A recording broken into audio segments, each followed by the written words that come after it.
You dream you are in a chapel. Small, high-pitched voices sing an ancient song. You draw in the scent of stone and incense, yet a sense of unease washes through you. The comforting smell is a veil.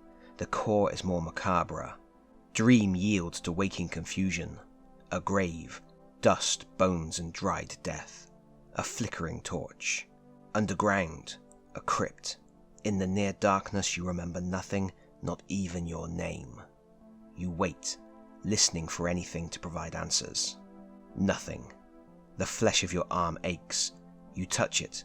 Leathery. A rough, tumor-like growth covers your forearm. The weak torchlight sparkles from its surface as if from a wound. Yet it feels dry. The flesh around it throbs as if infiltrated by a stealthy, spreading infection. You catch a wisp of a breeze, heavy with the stench of rot. You gag. Yet a breeze suggests a way out. You take the torch, determined to get out of here alive. Hey everybody, welcome to Always Bored, Never Boring. Recently I was contacted by Chris Scafidi of Fervent Workshop. He is currently gearing up for a new Kickstarter campaign set to launch on the 16th of October 2023. In that campaign it will be possible to back two different games. Dungeon Maker Deluxe, a game about making your own dungeons, and the Choose Your Own Adventure role-playing book What Lies Beneath. I was granted early access to the PDF for What Lies Beneath to see what I thought, and having failed abysmally to survive the quest multiple times, I feel I've seen enough to be able to share my thoughts. Anybody who has played Lone Wolf or fighting fantasy game books will know pretty much what to expect from What Lies Beneath. It's an adventure book where you take on the role of a hero who is awoken in a crypt, infected with a curious disease. You must escape, find out what the disease is, and find a cure. As of this moment, I have achieved one of those things. To complete your quest, you will read a paragraph of text and then make a decision or perform a task which determines the next paragraph to read. This continues with you picking your way through various encounters and hazards until you hopefully do better than I have. The book is formatted in such a way that rules are presented to you as you need them, so you can start playing immediately. You just need to grab a character sheet, a pencil, and 6 regular 6-sided dice. First of all, you have to determine which kind of hero you are. You roll 2d6 until you generate 2 different numbers. This will give you a choice of 2 character classes from Bard, Berserker, Druid, Rogue, Warrior, or Wizard. The class types have 4 stats. Hit, which is how many dice you roll in combat. Dexterity, which is how many chances you get to take a dexterity test. Wit, which is how many operations you can perform during a wit test. And Vigor, which is how much damage you can soak before taking a dirt nap. You write these stats on your character sheet and you are ready to begin. Also note that the character sheet has a space for equipment. Throughout your adventure you will find many useful items, some of which have special abilities that you can use when the need arises, and others that will unlock certain choices as you explore this dangerous world. The game tracks all these items by giving them unique codes, and you can never have more than one of each code at any given time. For example, if you find a dagger, you can add the unique code WPN to your list of equipment. As long as you have that code on your sheet, whenever you make a hit test, you can add 1 to the score of a single dice. If you later find a sword that also has the code WPN, you cannot take it, as you are not allowed multiples of the same code. As another example, you may find a crypt passkey which lets you add the code CP1 to your sheet. The crypt passkey has no benefits in general, but at some point you may find a door, and you will be told that if you have CP1 you can unlock that door. If you don't have CP1, you can either attempt to break down the door or find a different way. Additionally, you can acquire tags, which are also recorded on your game sheet as unique codes. These codes work in much the same way as the equipment codes and describe conditions and events as your tale unfolds. The 2 most common tags are Karma, which is bad luck, and Wards, which is good luck. These are the only tags you can have duplicates of, and at certain times the amount of good or bad luck you have will determine your fate. Other tags represent skills you have learnt or events that have befallen you, and again they become relevant at key moments. For example, in one game I was captured by enemies but managed to escape. In doing so I gained the tag Hunt, which meant my enemies were chasing me.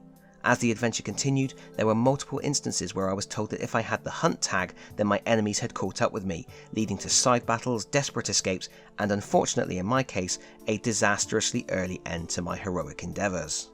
And I do like this idea a lot. The persistence of conditions and the ramifications of your choices are felt long after immediate threats have passed, and poor decisions can come back later to make your life more difficult. It's neat.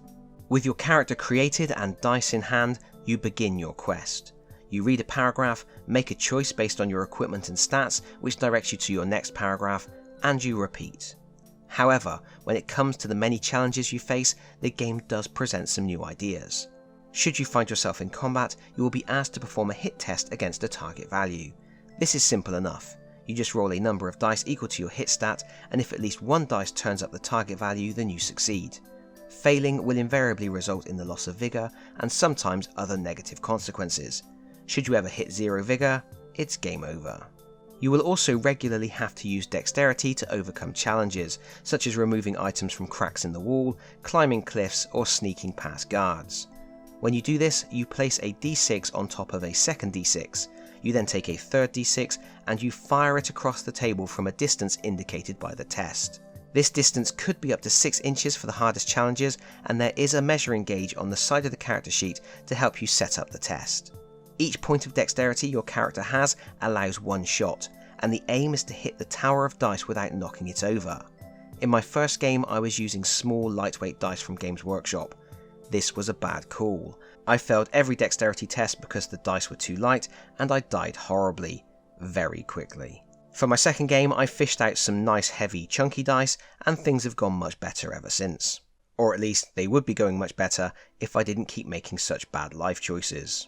Now, some people may not like dexterity games, and there may be some people who have mobility issues that make dexterity games difficult. No worries there, as this game provides an alternative dexterity test for those people. If you use the alternative test system, it's just a simple calculation. You take your current dexterity score and your current number of ward tags, and then reduce the total by your current number of karma tags. If the total is equal to the dexterity test value, you have succeeded.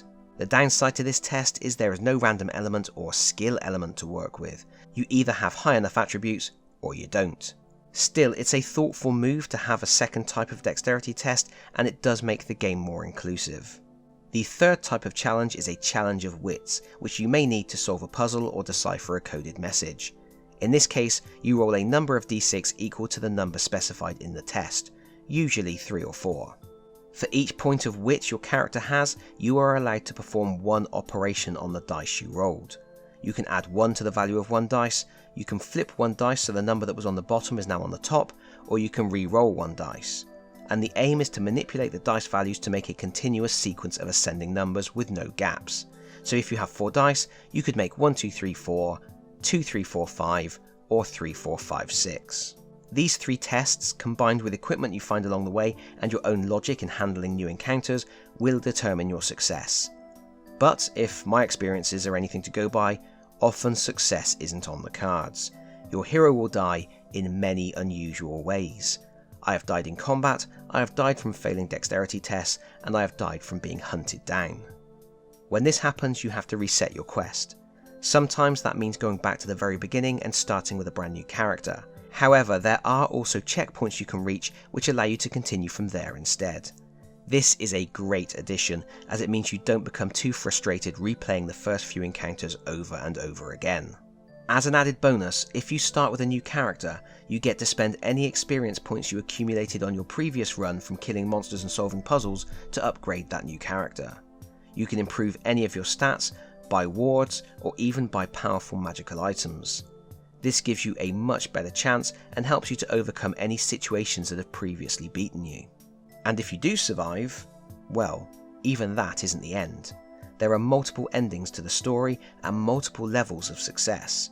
It is possible to make it all the way through the adventure and simply survive. You don't die, but you don't reach your full potential either. Alternatively, you can gain a victory.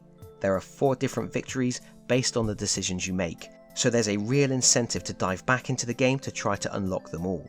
Overall, I think it's a very slick adventure game.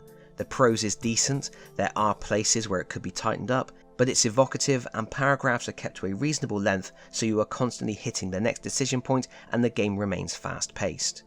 I like the 3 different mini-games associated with the 3 different types of skill test, and the idea of gaining tags that can haunt your progress through the rest of the story lends more weight to your decisions. There are a few times where you get those situations that turn up in all these adventure books. You are presented with a choice, both seem fine, but one choice turns out to be really harmful and puts you in a dangerous spot. but for the most part, those situations are circumvented by having the right equipment such as keys and maps, or being able to pass skill tests to read warnings or avoid pitfalls. Finally, I can't finish this review without mentioning the lovely classic adventure game line art from Jason Glover, which adorns many of the pages.